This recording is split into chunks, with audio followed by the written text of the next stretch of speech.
Hi all, ഞാൻ എൻ്റെ കഴിഞ്ഞ വീഡിയോയിൽ പറഞ്ഞിട്ടുണ്ടായിരുന്നു അടുത്ത വീഡിയോയിൽ ഖദീജയുടെ റിവ്യൂ പറയാമെന്ന്. അതിനോടൊപ്പം എനിക്ക് ഞാൻ കഴിഞ്ഞ വീഡിയോ ഇട്ട് കഴിഞ്ഞ് എനിക്കൊരു സർപ്രൈസും കിട്ടിയിട്ടുണ്ടായിരുന്നു, ചെറിയ സർപ്രൈസ്. അതും ഞാൻ ഈ വീഡിയോയിൽ പറയാം. ഈ പുസ്തകം നമുക്ക് കംപ്ലീറ്റായിട്ട് വായിച്ചു കഴിഞ്ഞപ്പോഴത്തേക്ക് എനിക്ക് ഭയങ്കര സമാധാനം, കാമായിട്ടുള്ളൊരു ഫീലാണ് തോന്നിയിട്ടുള്ളത്. എന്താ പറയുക, നമുക്ക് ഈ പുസ്തകമായിട്ട് ഈസി ആയിട്ട് കണക്ട് ചെയ്യാൻ പറ്റും. എനിക്ക് തോന്നുന്നു ഒരുമാതിരി വായനാശീലം തുടങ്ങുന്നവർക്ക് പോലും പ്രിഫർ ചെയ്യാൻ പറ്റുന്ന ഒരു പുസ്തകമാണിത്. പിന്നെ ഒരുമാതിരി എല്ലാ ഏജ് ഗ്രൂപ്പിനും വായിക്കാൻ പറ്റുന്ന ഒരു പുസ്തകമാണ്. നമ്മൾ ഈ കാലത്ത് എല്ലാവരെയും ഒരു കണ്ടീഷൻ വെച്ചിട്ടായിരിക്കും നമ്മൾ എല്ലാവരോടും നമുക്ക് സ്നേഹമുള്ളത്. അങ്ങനെ അൺകണ്ടീഷണൽ എന്ന് പറഞ്ഞാലും നമുക്ക് നമ്മളോട് നന്നായിട്ട് പെരുമാറിയില്ലെങ്കിൽ, അല്ലെങ്കിൽ നമ്മളോട് എന്തെങ്കിലുമൊക്കെ കാര്യത്തിന് നമ്മൾ ആൾക്കാരോട് പിണങ്ങും.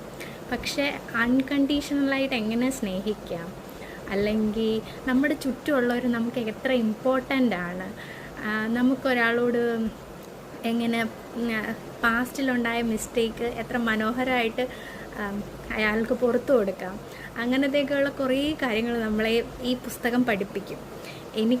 എനിക്ക് കൂടുതലായിട്ടും തോന്നിയിട്ടുള്ളൊരു കാര്യം, ഒരു 30+ ഉള്ള ആൾക്കാർക്ക് ഇത് കുറച്ചും കൂടി നന്നായിട്ട് റിലേറ്റ് ചെയ്യാൻ പറ്റും. പിന്നെ ഈ പുസ്തകത്തിൽ ഭയങ്കര സിമ്പിളാണ്. നിങ്ങളൊരു 2 മണിക്കൂറൊക്കെ കൊണ്ട് കണ്ടിന്യൂസ് ആയിട്ട് വായിക്കുന്നവരാണെങ്കിൽ നിങ്ങൾക്കൊരു 2 മണിക്കൂർ കൊണ്ട് ഇത് വായിച്ച് തീർക്കാം. ബിഗിനേഴ്സിനൊക്കെ നല്ലതായിട്ട് വായനാശീലം തുടങ്ങണം എന്ന ആഗ്രഹമുള്ളവർക്ക് ഞാൻ പറയുന്നെങ്കിൽ ഈ പുസ്തകം സജസ്റ്റ് ചെയ്യാൻ പറ്റുന്ന ഒരു കാര്യമാണ്. തുടക്കത്തിൽ വായിക്കാൻ പറ്റുന്ന പുസ്തകങ്ങളിലൊന്നാണിത്. പിന്നെ എനിക്ക് കിട്ടിയ സർപ്രൈസ് എന്താണെന്നല്ലേ, കഴിഞ്ഞ വീഡിയോ ഇട്ടപ്പം ആ വീഡിയോ നസീഫ് കാലത്തിന് ഷെയർ ചെയ്തിട്ടുണ്ടായിരുന്നു. അദ്ദേഹം ഒരു കമൻറ്റ് ഇട്ടിട്ടുണ്ട്. എനിക്കത് ഭയങ്കര സന്തോഷം തോന്നി. ഒരു 18 സബ്സ്ക്രൈബേഴ്സ് മാത്രമുള്ള എൻ്റെ ഒരു യൂട്യൂബ് ചാനലുകൊണ്ട് വലിയ റീച്ചോ കാര്യങ്ങളോ ഒന്നും ഉണ്ടാകാൻ പോകുന്നില്ല. എന്നാലും അദ്ദേഹം സ്നേഹപൂർവ്വം അതിന് കമൻറ്റ് ചെയ്തിട്ടുണ്ട്. അദ്ദേഹത്തിന് ഒരുപാട് നന്ദി. പിന്നെ ഈ കഥയിൽ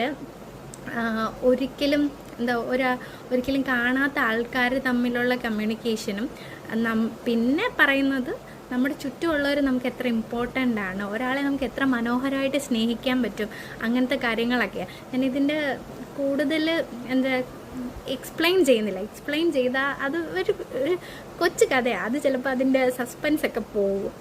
നിങ്ങൾക്ക് ഒരു ഫീൽ ഗുഡ് മൂവി കാണുന്ന ഒരു മൂടി ഇരുന്നത് വായിക്കാൻ പറ്റും. അത്രയേ ഉള്ളൂ. Thank you all.